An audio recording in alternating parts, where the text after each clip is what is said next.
Hello students, today I will teach you active and passive voice part third video।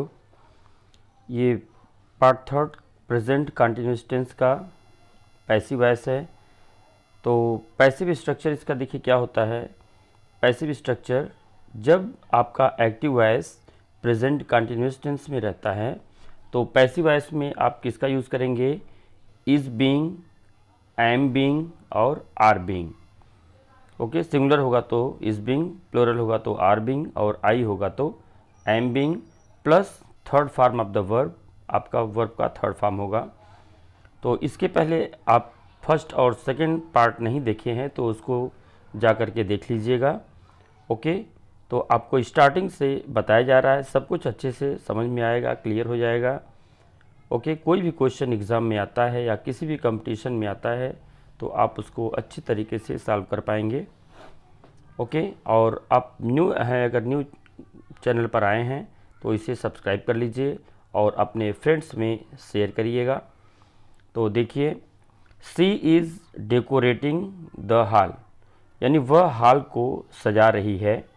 Decorate means क्या होता है, सजाना। यहाँ पे देखिए DECO, यहाँ पे थोड़ा स्पेलिंग मिस्टेक हो गया है, यहाँ पे DECO आप कर लीजिएगा।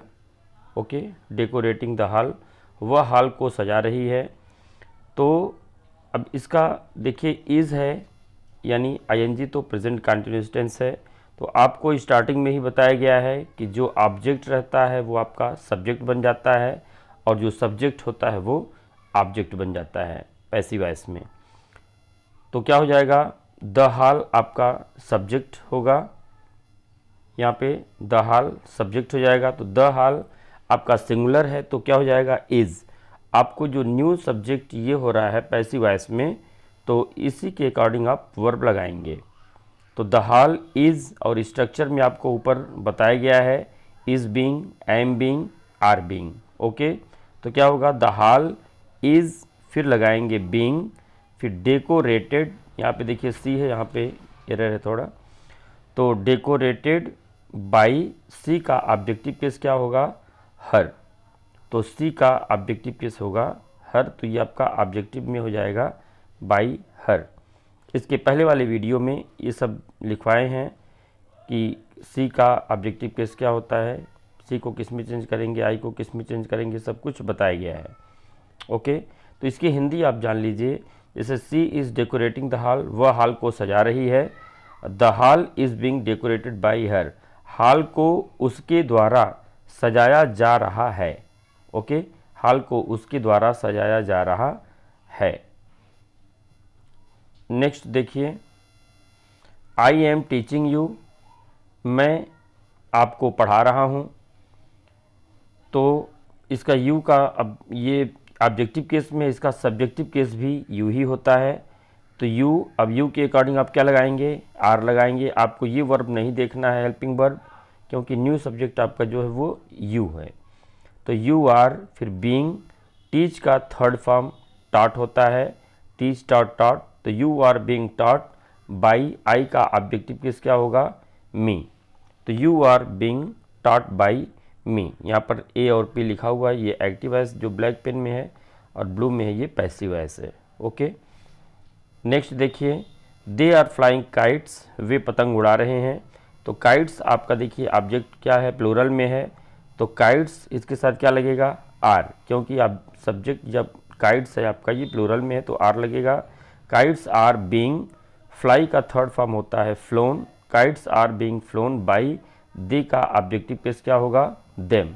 तो kites are being flown by them.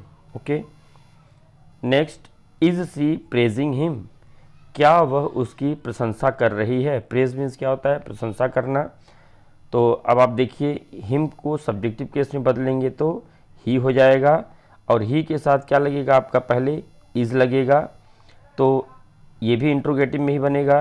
तो इज़ ही, इसके बाद बीइंग लगाएंगे, इज़ ही बीइंग, प्रेज का थर्ड फॉर्म होगा प्रेज्ड बाई, सी का ऑब्जेक्टिव केस क्या होगा, हर। तो is he being praised by her. Next question, why is Rahul not playing chess, Rahul शतरंज, चेस यानी शतरंज, ये गेम का नाम है, एक गेम होता है। तो राहुल शतरंज क्यों नहीं खेल रहा है? तो जो भी WH टाइप रहेगा उसे आप पहले वहाँ लिखेंगे नीचे। तो वाई, अब चेस कोई भी गेम जो होता है वो सिंगुलर होता है, चेस, हॉकी, क्रिकेट, फुटबॉल जो भी रहेगा वो सिंगुलर होगा। तो चेस इज़ अब नेगेटिव है, नॉट, तो इसके बाद नॉट का यूज़ करेंगे। वाई इज़ चेस नॉट, फिर बिंग लगाएंगे, प्लेड बाई राहुल, जो सब्जेक्ट यहाँ पे राहुल है वो राहुल ही लिखा जाएगा। तो why is chess not being played by Rahul. Next question, who is calling you, तुम्हें कौन बुला रहा है? तो आपको इसके पहले ही बताया गया है कि हु से रहेगा तो आप क्या करेंगे, बाई हुम पहले लिखेंगे, फिर यू आपका क्या है, प्लूरल है, तो इसके पहले क्या लगाएंगे, आर, बाई हुम आर, फिर यू आपका सब्जेक्ट बनेगा, तो बाई हुम आर यू, फिर इसके बाद being called. Okay, by whom are you being called. Next कुछ रूल्स यहाँ पे लिखे गए हैं, नोट देखिए। जब एक्टिव वॉइस में क्या हो, समवन, समवन मतलब क्या होता है, कोई या कोई भी, समवन, समबड़ी मतलब भी यही होता है, एनीवन मतलब कोई भी, anybody, people, police, doctor, etcetera.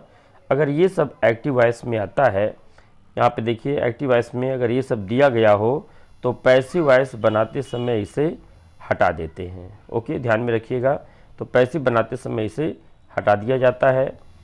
Note 2 में है, जब एक्टिव वॉइस में नन, नन मतलब क्या होता है, कोई नहीं, नोबडी मतलब भी वही होता है, कोई नहीं, या नो वन मतलब भी वही होता है, कोई नहीं दिया गया हो तो पैसिव वॉइस में इसे हटा देते हैं तथा नॉट का प्रयोग करते हैं। इसको ध्यान में रखिएगा, ये एग्ज़ाम में, कंपटीशन में पूछा जाता है और मैक्सिमम स्टूडेंट्स इसको गलत करते हैं, तो आप ध्यान दीजिएगा।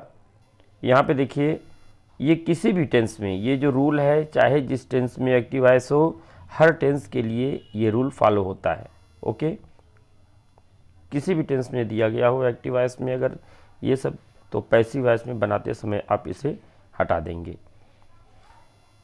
तो नेक्स्ट एग्जांपल देखिए, नोबडी, और अगर इसको ध्यान रखिएगा, नन, नोबडी, अगर नो वन दिया गया है तो पैसिव वॉइस में इसे हटा देंगे और नॉट का प्रयोग करेंगे।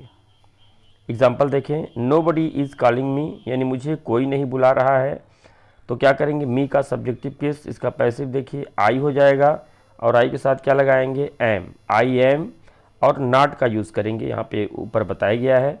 तो आई एम नॉट, फिर बीइंग कॉल्ड, और नोबडी इसको रिमूव कर देंगे यानी हटा देंगे, तो I am not being called.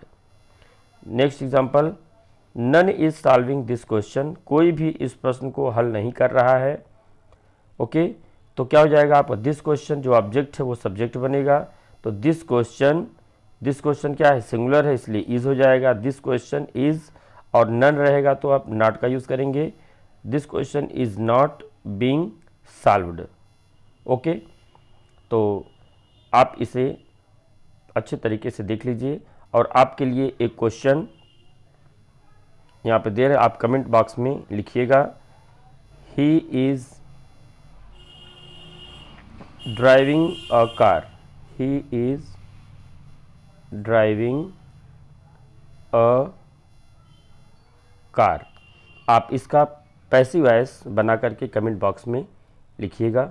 Okay, फिर देखते हैं आपको समझ में आया या नहीं आया। ओके, फिर मिलते हैं नेक्स्ट वीडियो में। जय हिंद।